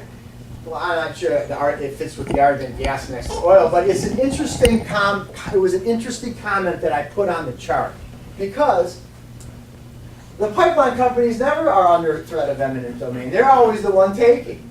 Wouldn't it be interesting if the federal government had knowledge of abandoned pipelines and encouraged or moved these new infrastructure projects? First they reviewed what was there abandoned and forced these players to use and transfer and change assets. I mean, listen, at the end of the day, how would you like to be under threat of condemnation? It's all relative. My land is worth, whatever, and I'm under threat of condemnation. How would, Enbridge like it if their pipeline infrastructure running 400 miles was under threat of condemnation? I just thought it was a really great comment from the audience, and we put it on a chart.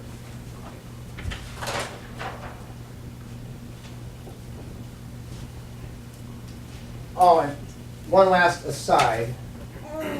You don't have to be on the pipeline to submit a comment. And one of the more interesting comments on FERC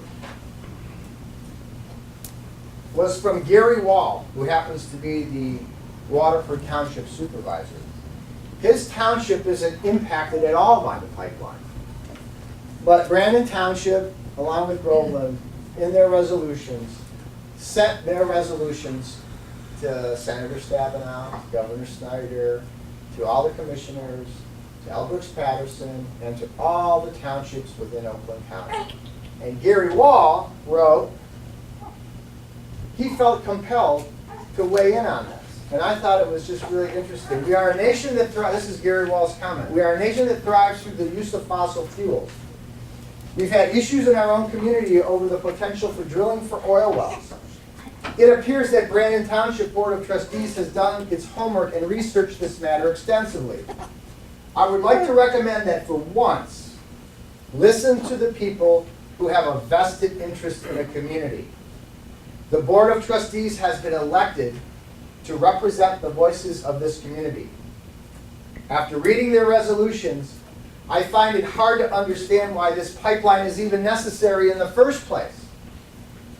However, if it truly is a necessity to construct, please listen to the Brandon Township Board of Trustees and place it in the I-69 corridor, an area that is not heavily populated.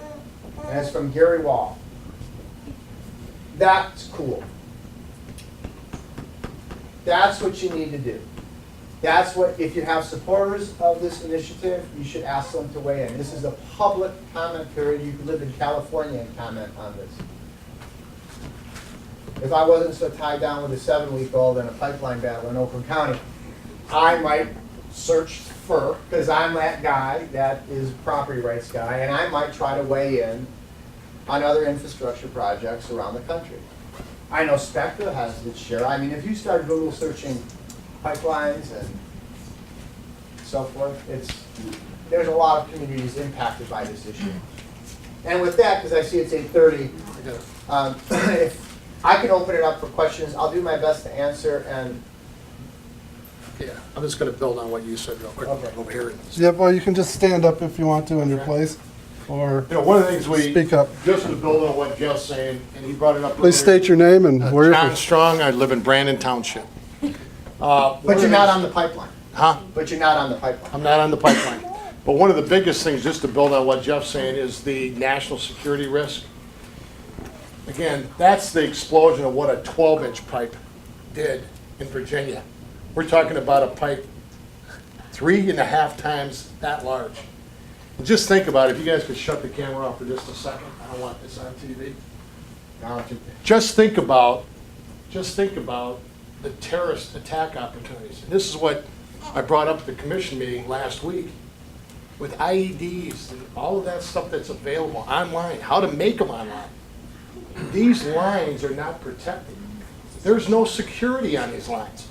If they were to place that line next to the crude oil line, not only would you have a fire, you'd have an explosion 3 times the size of this. And just take for a minute and think about if somebody planted one of those every half mile all the way from Livingston County all the way to Sarnia. It'd be much worse than 9/11, folks. Why is it important to me? I'm 50 feet from the line. It's a risk to my family. So think about that in Lapeer when you're obviously presenting your comments. This is a key one.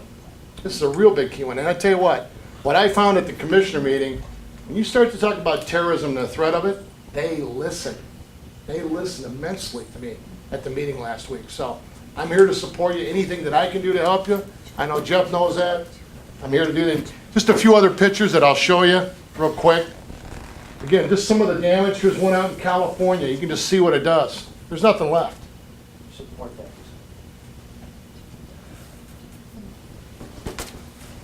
Thank you. Thanks, John. John's been really helpful. John was at the original Brandon meeting, and then he's been following this every step of the way. That's how I met Chris Begley, and he's been invaluable. And it's been a collective effort. If you want to sign up, I can give you my contact information. Not sign up with anything important, but if you want to be, actually what we didn't do because I was late was provide an email list or sign-in sheet. You don't have to, but if you want my contact information and make contact with me after the meeting, I'm glad to give it to you. That's how things get done. Anybody else have questions? Yes? Hi, Deanne Bedner from Addison Township, Oxford mailing address. And I wondered what open season referred to, that 90% of the oil is going to Canada during open season, excuse me, natural gas. Open season is a reference to they have to solicit customers to find out how much interest there is before they actually can apply, or they actually apply for a pipeline infrastructure project. So you can't just say, we think there are customers. So they get people to sign up to say, we'll buy your gas. So the bulk of the gas signed up for to date is going for export. And that's the reason why the Dawn Hub, which is in Sarnia, Ontario, is the endpoint, or out of Michigan. And there's not a transfer station from Livingston County to Sarnia. DTE and consumers have transfer stations. And by the way, those are the other things that aren't really cited in yet. And if you were, having this potential pipeline on the, across your land, transfer stations, compressor stations are massive bits of infrastructure, that goes in along the route. And they will cite that in at some point with the project. Is there any place to find this out publicly, this open season 90% to Canada thing? You know what, I have, yes. You could get back to me? Yeah, I can get back to you. It's on the ET Rover website. And they also, I believe there's a comment on, there's a report to FERC. Some of this stuff is privileged. It was open season. Do you know if open season was the privileged comments? Didn't they have to report back on open season? I've read something about how much they sold, so it wasn't privileged. We'll get it to you. Okay, and the second thing is about writing to FERC. A couple things. I wrote one. Can I write another? You can. Yeah, there's a couple of things. In legal jargon, there's a term called slop over effect, and that is where you're making a bunch of arguments and you're all over the board. So if you have a compelling argument, make it, and make your comments like you're presenting evidence, not just we don't think it's good. Put some evidence together. My comments are posted. It's a very large, several-page document putting forth evidence to say why you shouldn't be on my land. So can I ask them to not, to cancel the whole project? Is this particular PF 1414 for canceling the project? Okay, I think if you oppose the whole project, in theory, I think you have a better argument on necessity. And we talked about necessity. Now, necessity is the threshold that needs to be met for them to begin granted the approval for this project, and vis-a-vis the power of granting them eminent domain. Okay, great. Necessity, I mean, I can work with you back channel on necessity arguments. We think there's going to be, I think there's DTE is going to make a necessity argument, but that's speculation. But I think you can make a necessity argument that there's a pass-through from Livingston County to Sarnia is not serving Michigan. Therefore, why should, that threshold, to me, hasn't been met. But we can work that. I can email it to you. Great. Also, when I went to sign in, it's docket number, or PF 1414. On your sheet in here, There's a dash. there's no dash, which is, the form that you have in here, there's no dash. But on the blog site, there is a dash, and it doesn't work with the first dash. Right. So it's PF 14-14. Okay. So, So let me reiterate that. She's right. When you go to the Federal Energy Regulatory Commission website, it's P as in Paul, F as in Frank, 14, 1-4, dash 1-4. with no spaces. No spaces. PF Google the title of it, or dash you can 1-4. say ET Rover. ET Rover and Google it, and that's how I found the one that worked. I'm going to give you my contact. If you have any problems getting on, I'll help you. Jeff? And the last point is I really like this idea of all residents receiving notice, and then the issue too of how can we inform our residents of meetings as we go along. So it's not just the people who are directly involved. I think that's a really an important democratic issue. Well, I'm going to tell you what I'll do. We have the other meetings, Groveland, Roseland, and Brandon we have a database now of email addresses, so we can start sending out blasts. As soon as I can get back to kind of like a routine and not prepare for township meetings, which, I haven't been asked to do anymore. I've been asked, this is the last one so far on the tour. And we'll update the Polar website. You can also join Polar, POLARLDF.com. Or I can make a sign-in sheet. You can just jot down your email address, and we'll send out email blasts on other public meetings, landowner meetings. This is for like us. And so, but I think we'll do a sign-in sheet. Yes. Hi, I'm Lois Robbins from Brandon Township. Those of you who live in Addison Township, please let your township supervisor know that you do not want this project. From what he told us, he is getting a lot of people who do want it contacting him. That's what he told us. So if you don't want it, you need to let him know. Quick question, Greg Mazurek here from Oxford. You talk about us being a pass-through in Michigan and obviously a corridor here possibly. What's the financial incentive for the state to cooperate with this? Do townships get any cut of that? No. There are no residuals. There are no rights. Where So the state doesn't benefit at all? No, not that I'm aware of. The state has a public obligation to probably assist in an infrastructure project no different than a highway coming through. And in fact, it's a superhighway. And if you look on, I have on Laura, L-A-R-A, Laura. There are, if you look hard enough, you can get a map in Michigan where all the gas pipelines are, where all the crude oil pipelines are, where all that. It looks like a spider web. Okay. Now there's a whole big push for this natural gas, and as experienced with Enbridge with this switcheroo, and now it's a gas line, now it's an oil line, and Keystone's blocked. They're going to continue to look for ways. They might even reactivate 6B. This is the right time. And then you got the Straits of Mackinac pipeline. This is the right time, especially when E.T. Rover was announced, to get involved and push for your elected officials to weigh in on the public policy needed to sanely, rationally plan for pipelines. So that's the incentive, public pressure. It is an election year. People are lazy.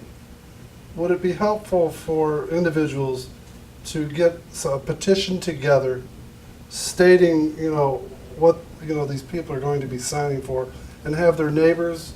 It's much easier to get somebody's signature to a petition rather than have them get to a website to fill out a form to do.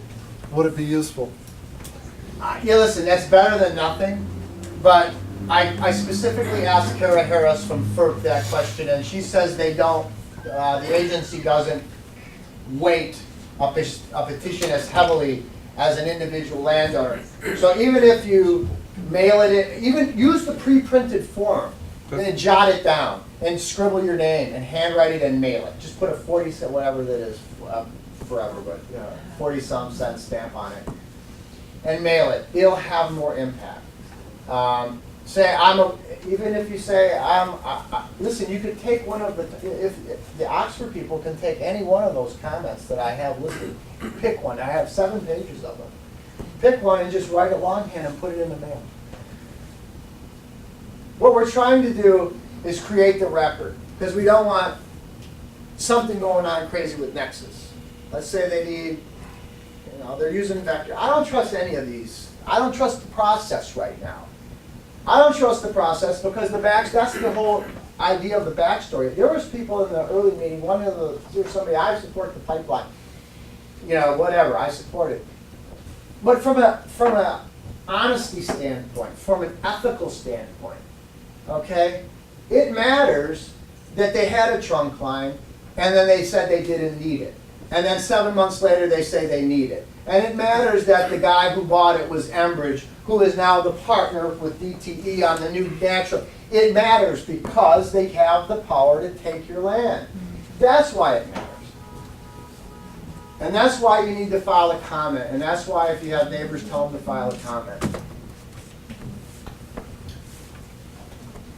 Robert Hartwig, Hadley Township, I'm on the board, Lapeer County, south of 69, fourth generation farmer. The proposal is to go right through the middle of our farm.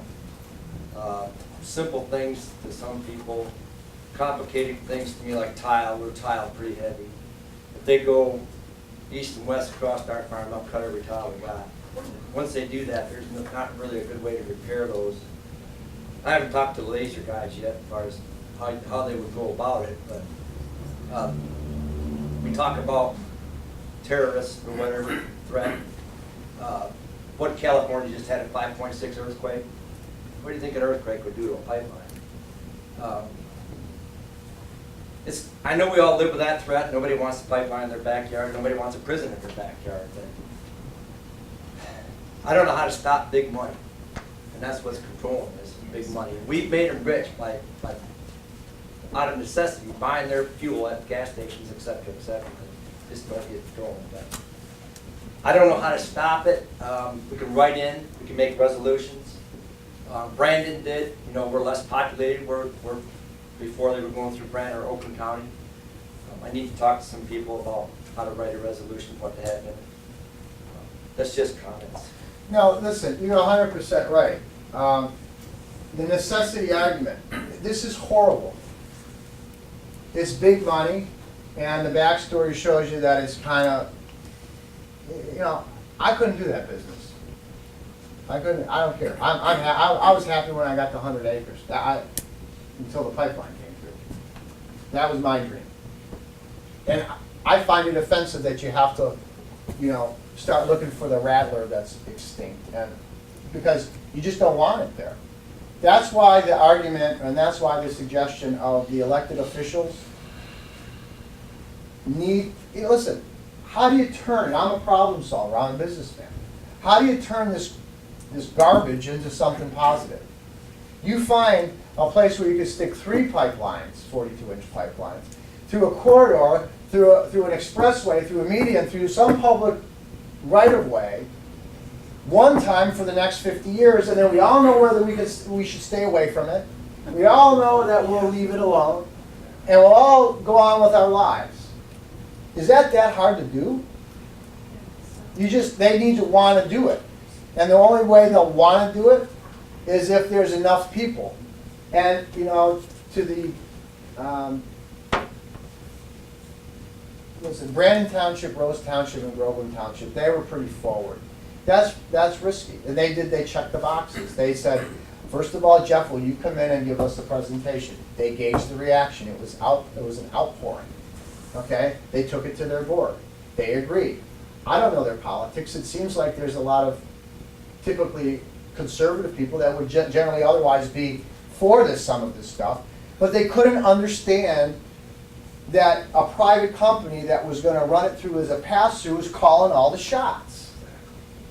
That's the point. So it doesn't matter their politics. It mattered that it was wrong, and they wanted impact on it. And then I'm even going to take it a step further because they didn't want it in Oakland County. It made sense. I want to call on the governor. I want to call on Senator Stabenow. I want to call on people that have the broader view. And that's the compromise. So that's going to make the environment, listen, I think that's a selling point. We picked an area that's going to go through 70% less wetlands. We found an area. Come up with the idea. Sell it. And then say, we're open for business. Nexus, come on through. Rover, come on through. And leave us alone. Is that too big of an idea? It's a difficult idea when the same 300 landowners are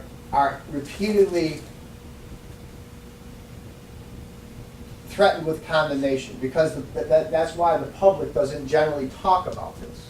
We're talking about it because it's impact. It's 50 feet from your house, it's cutting through my fence, it's going through your tiles. But if everybody was under the threat of this, you bet you that it would be front and center on everybody's, because it's taking your property. It's taking it.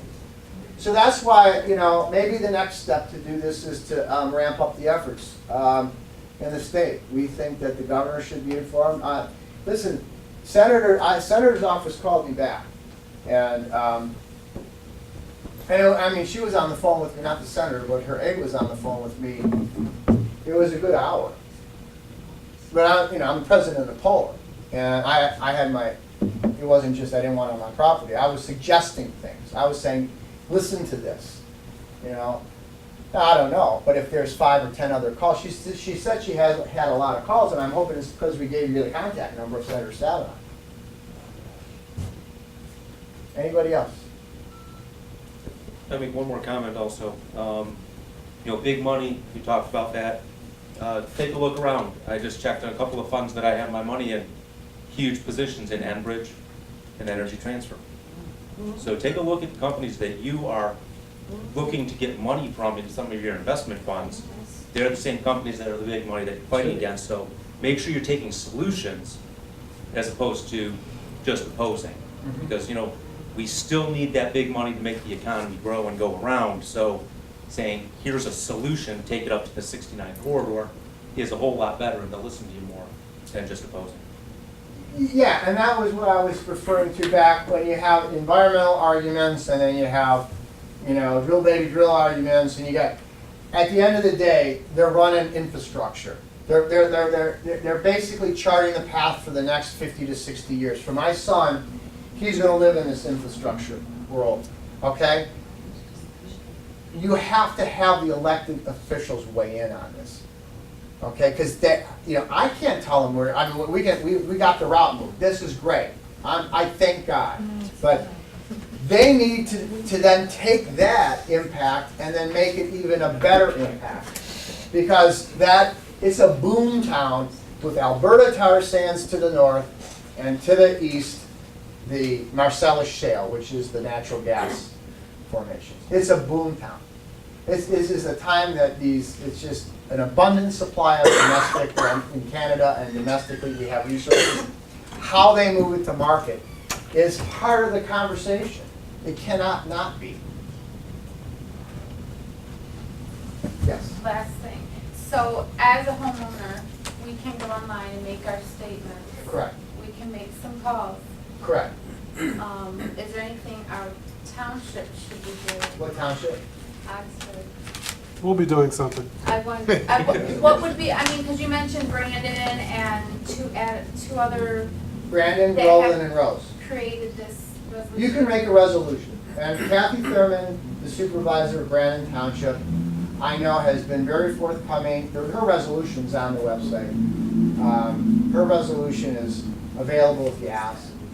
They've sent it to all the townships, so I'm sure you have it. Same thing with Groveland. Paul Gamka is calling a special meeting, I believe, this week, and they're going to pass theirs. But you know, I've been working with the supervisor on theirs. Your township can do that. It's a, you know. Which township is that you're talking about? Oxford here. Oxford. Listen, the people are the township, and the township are the people. In an ideal situation, it's one and the same. You can't talk about one without the other. So if the people want it, hopefully the elected officials here, they don't want it, they don't do it. If there's no other questions, I'd like to thank everybody for being very courteous.